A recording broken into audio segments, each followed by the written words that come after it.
নমস্কার। ধারাবাহিক ভিডিও বার্তে আসবার প্ল্যানিং ছিল, কিন্তু বিশেষ কাজে কলকাতা যাওয়াতে আসতে পারিনি। যে ভিডিওতে ধারাবাহিকভাবে আসবো সেটা মাইক্রো ফাইন্যান্স প্রজেক্ট, এর উপরে বেশ করে আলোচনা বা এর কর্মকাণ্ড বা এর ম্যানুয়ালের গাইড, এর কাজের পদ্ধতি এবং খাতা মেনটেন্যান্স, রেজিস্টার মেনটেন্যান্স থেকে আরম্ভ করে আপডেট, এই প্রোগ্রাম চালিয়ে নিতে গেলে যা যা প্রয়োজন বা ডেভেলপমেন্ট করার স্বার্থে বলতে পারেন ব্রাইট ফিউচার, ব্রাইট ক্যারিয়ারের মধ্যে লুকিয়ে আছে, যদি করা যেতে পারে। ক্ষুদ্র ঋণ প্রদান প্রকল্প আমরা সাধারণত আমাদের পশ্চিমবঙ্গে ফেমাস, বন্ধন আকারে এখন রয়েছে, কিন্তু পূর্ব ভারতের ক্ষুদ্র ঋণ প্রদান প্রকল্পের সবথেকে বড় সংস্থা কেডিএস ছিল। কোনো একটা ভুল ত্রুটির জন্য কেডিএস আজকে মার্কেটে বিচ্যুত হয়ে গিয়েছে। এছাড়া অনেক বড় সংস্থা মার্কেটে কাজ করছে। এসকেএসের বর্তমান নাম ভারত ফাইন্যান্স, জনকল্যাণ রয়েছে, অনেক সংস্থা কাজ করে। আজকে ভারতবর্ষে বন্ধন বা কেডিএস বা এই যে জনকল্যাণ, আগের নাম ছিল এসকেএস, এগুলো বিস্তার লাভের আগে এই প্রোগ্রাম কোথায় সূত্রপাত হয়েছিল, এই প্রোগ্রামের বিস্তার লাভের রেজাল্ট কী বা কে কারা করেছিল, সেটা নিয়ে একটু আসছি। মাইক্রো ফাইন্যান্সের জন্য যদি বলা যেতে পারে ডক্টর মোহাম্মদ ইউনুস, যিনি এখন বাংলাদেশের তদারকি সরকার পরিচালনা করছেন, তদারকি সরকারের প্রধান উপদেষ্টা। ইনি ক্ষুদ্র ঋণ প্রদান প্রকল্পের মূল প্রতিষ্ঠাতা, বা ইনি এর ফর্মুলা আবিষ্কারক বলতে পারেন, যার জন্য উনি নোবেল পুরস্কার পেয়েছিলেন। এবং বাংলাদেশে যেরকম আশা, যেখানে আশা বলে যেটা আশা রয়েছে, গ্রামীণ ব্যাংক রয়েছে, ওনার গ্রামীণ ব্যাংকের ওনার সংস্থা, এই সংস্থার মাধ্যমে মূলত নিডি পার্সন বলতে যাদের টাকার প্রয়োজন, গরিব মানুষ, অর্থনীতি থেকে স্বাবলম্বীভাবে গড়ে তোলাই মূল লক্ষ্য এই সংস্থার, এবং তারপরে কর্মসংস্থানের সৃষ্টি করা। পাশাপাশি ক্ষুদ্র ঋণ যেমন পাচ্ছে, এর পাশাপাশি মহিলারা বা মায়েরা স্বাবলম্বী, কোনো হাতের কাজের ট্রেনিং শিখে সে স্বাবলম্বী হচ্ছে, অর্থাৎ এসএইচ, সেলফ হেল্প স্বনির্ভর প্রকল্প। উনি জনক। এই প্রোগ্রাম করতে গেলে কী কী প্রয়োজন হয় সাধারণভাবে, মানে একদম A to Z, এর উপরে বেস করে করবো। কারণ মাইক্রো ফাইন্যান্সের ট্রেনিং ইনস্টিটিউট সচরাচর কোনো জায়গায় নেই বা কেউ দিতে পারবে না, এটা জোর গেলে বলবো। কারণ আমি বন্ধনে এমপ্লয় ছিলাম। বন্ধনের মালিকের চন্দ্রশেখর ঘোষ, শ্রদ্ধেয় চন্দ্রশেখর ঘোষ, ভাগ্য সুবাদে ওনার সঙ্গে আমার দেখা, এবং আমার একটা ব্রাঞ্চ থেকে ওনার সঙ্গে ফিল্ডে কাজও করেছিলাম। তো বন্ধনে আমি জয়েনিং করি 12/10/2009, কৃষ্ণনগর রায়পাড়া। তারপরে আমার জয়েনিং ব্রাঞ্চ চাপড়া পশু হাসপাতাল, তারপরে শান্তিপুরের পাইগাছি মোড়া, সেখানে বন্ধনের মালিক চন্দ্রশেখর স্যারের সঙ্গে আমার দেখা, এবং ফিল্ড লেভেলে আমি ওনার সঙ্গে 2 দিন কাজ করেছিলাম। এটা আমার ভাগ্য বলতে পারেন, এবং সেখান থেকে সম্পূর্ণ কাজ শিখেছি। শান্তিপুর থেকে আমার ট্রান্সফার হয় মহারাষ্ট্রে, মুম্বাই আর কি। শাইন বলে একটা ব্রাঞ্চ ছিল, একদম হাসপাতালের নিকটে একটা ব্রাঞ্চ ছিল শাইন, পাশে পাহাড় রয়েছে, পাহাড়ের উপর ফিল্ড ছিল। সেখান থেকে গুজরাটে যায়। গুজরাটের জায়গার নাম সচিন, বরুজ, বাপি, সুরত, বিভিন্ন জায়গায় কাজ করেছি। ওখান থেকে লাস্ট বন্ধনের আমি কাজ ছাড়ি যেখানে, আলিপুরদুয়ার ডিভিশন যেটা, ওখান থেকে আমি কাজ ছেড়ে দিই। ডিআরএম বলে একটা অফিস রয়েছে, ওখানে আমাদের ব্রাঞ্চ ছিল বাবুপাড়ায়, আলিপুরদুয়ারে। আলিপুরদুয়ার শহরের বিষয়ে পরে আসবো। তা যে জায়গায় ছিলাম আজকে, আলিপুরদুয়ার শহরটা খুব ইন্টারেস্টিং। এটা নিয়ে ছোট্ট একটা ভিডিও পরে করবো। আলিপুরদুয়ারটা আমার কাছে মনে হলো যে আলাদা দেশে এসেছিলাম।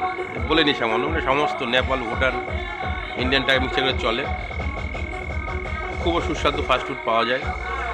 ম্যাক্সিমাম টিনের বাড়ি, সে আপনার থানা বলতে পারেন, কলেজ বলতে পারেন, হাসপাতাল বলতে পারেন, টিভি সেন্টার বলতে পারেন, প্রশাসনিক সমস্ত টিনের। জাস্ট একটু মজা করে বললাম। তা যে জায়গায় ছিলাম, বন্ধনের যিনি কর্মকর্তা বা মূল এমডি, তিনিও একটা টাইমে এই ধরনের মাইক্রোফোনের কাজ করতো। আজকে ব্রাইট ফিউচার আছে বা লুকিয়ে আছে বলে কিন্তু বন্ধন তৈরি হয়েছে, বা অনেকে এস্টাবলিশ এবং অনেকে বিরাট থেকে গিয়েছে। আমি বন্ধনে আলিপুরদুয়ার থেকে রিজাইন দিয়ে একটা সংস্থা করেছিলাম।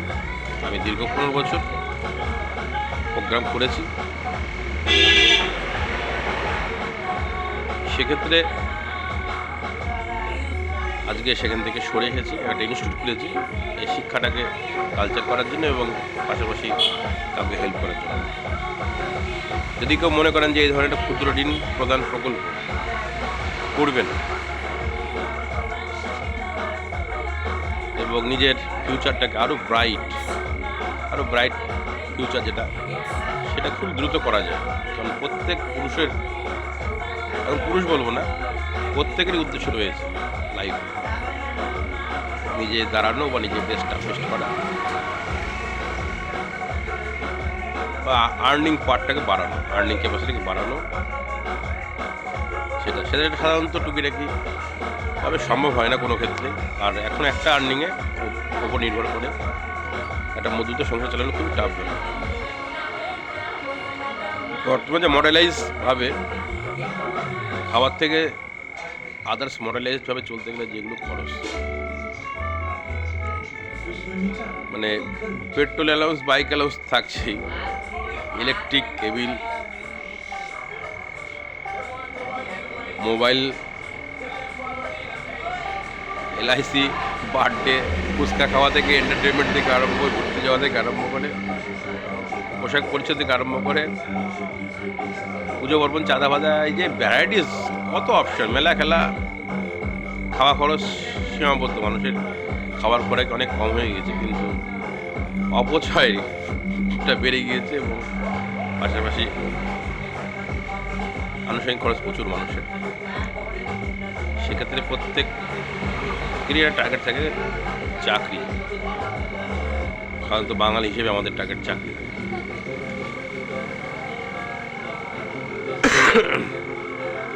চাকরি করবো, দুধ ভাতে ভাত খাবো। চাকরি থেকে বড় ক্যারিয়ার নিয়ে কাজ করা যায়। মাঝে গেলে 5 লাখ 7 লাখ টাকা স্যালারি মেনটেন্স করেও প্রোগ্রাম চালানো যায়। এত সুন্দর ব্যবসা। এই ব্যবসা কী করে করবেন? এই ব্যবসা কিন্তু খুবই দ্রুত ওঠা যায়, ফাইন্যান্সের ব্যবসাটা, এবং খুবই শক্তভাবে ভিত প্রস্তুত করা যায়। তার ম্যানুয়াল, তার গাইডেন্স, তার অভিভাবক হিসাবে আমি যে টিপসগুলো দেবো 100% তার সফলতা আসবেই। কারণ আমি নিজে পরীক্ষিত। আমি নিজের একটা সংস্থা করেছিলাম। আমি অন্তত নদিয়া জেলার বুকে 3 থেকে 4টে সংস্থা করে দিয়েছি। করিমপুরে যেরকম বসুন্ধরা সংস্থা আমার হাতে তৈরি, আজকে খুব তারা ভালো জায়গায় রয়েছে। ইভেন তারা এমডিরা বেশ একটা মোটা অনারিয়াম নিয়ে তারা কাজ প্রেজেন্ট করছে। একইভাবে মাতৃজ্যোতি আমার হাতে তৈরি, মহিষবাধানের ঠিক একইভাবে দেহট্টতে পরিবার আমার হাতে তৈরি, আমার ফর্মুলা এবং আমার ম্যানুয়াল গাইডেন্সের উপর আজকে অফিস পরিচালনা হচ্ছে। বহরমপেটে সংস্থা রয়েছে, এটা জাস্ট আমি করেছি, এই মুহূর্তে নাম বলছি। পেপারসের কাজ আপডেট হয়নি বলে নামটা বলছি না, নামটা কনফার্মেশন করে আসবো। এবং খুবই দ্রুত মাতৃভাণ্ডার বলে একটা সংস্থা আমি হাতে নিয়েছি, ওপেনিং করতে যাব বর্ধমান ডিস্ট্রিক্টে। সেক্ষেত্রে লক্ষ্য প্রত্যেকের উপার্জন, সেটা 100% সৎ থেকে করাটা। কারণ ভারতবর্ষের যা পরিস্থিতি, 30,000 টাকা আর্নিং করা সাধ্যের মধ্যে থাকে না সাধারণত। আর 50,000 টাকা হচ্ছে আনএক্সপেক্টেড। 50 টাকা পার করলে আপনাকে অন্য পথ অবলম্বন করতে হবে। সেতে 30-50 কেন, এখানে আপনি 5 লক্ষ টাকা মান্থলি আপনি এক্সপেন্স করতে পারেন, স্যালারি মেনটেন্স বা ম্যানেজমেন্ট এক্সপেন্স, এর উপরে বেশ করে আপনি প্রোগ্রাম করতে পারেন। এই ধরনের সংস্থা করতে গেলে মূলত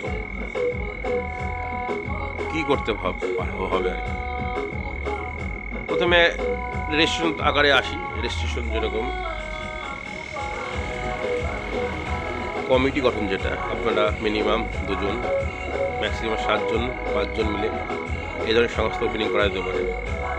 এটা পেপারের দিক থেকে যেরকম এনজিও হতে পারে, ট্রাস্ট হতে পারে, প্রাইভেট লিমিটেড হতে পারে। এই যে পেপারস মেনটেন্স দিকগুলো, এগুলো করে আপনারা করতে পারেন। এরপরে আমার আসবে বিজনেস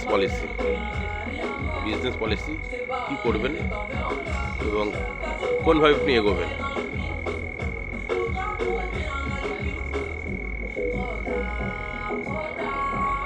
লক্ষ্যমাত্রা প্রত্যেকে উপার্জন করার বিষয় থাকে, সে ডাক্তার হোক আর ইঞ্জিনিয়ার হোক আর ব্যারিস্টার হোক আর ড্রাইভার হোক আর সরকারি চাকরি গ্রুপ বা এগেটের চাকরি পান না কেন, আপনার লক্ষ্য কিন্তু একটা জায়গায়, উদ্দেশ্য কামানো। এবং সেই উদ্দেশ্যে আপনারা আপনাদের প্রত্যেক প্রিয়জনকে গাইড করেন ভালোভাবে, যাতে এর মধ্যে ব্যতিক্রম থাকে পারিবারিক পেশা ধারক বারক হিসাবে কিছু করতে গেলে, সেটা 2-একটা এক্সেপশনাল ব্যতিক্রম হতে পারে। সেক্ষেত্রে মাইক্রো ফাইন্যান্স প্রোগ্রাম রয়েছে একটা সাপ্তাহিকভাবে।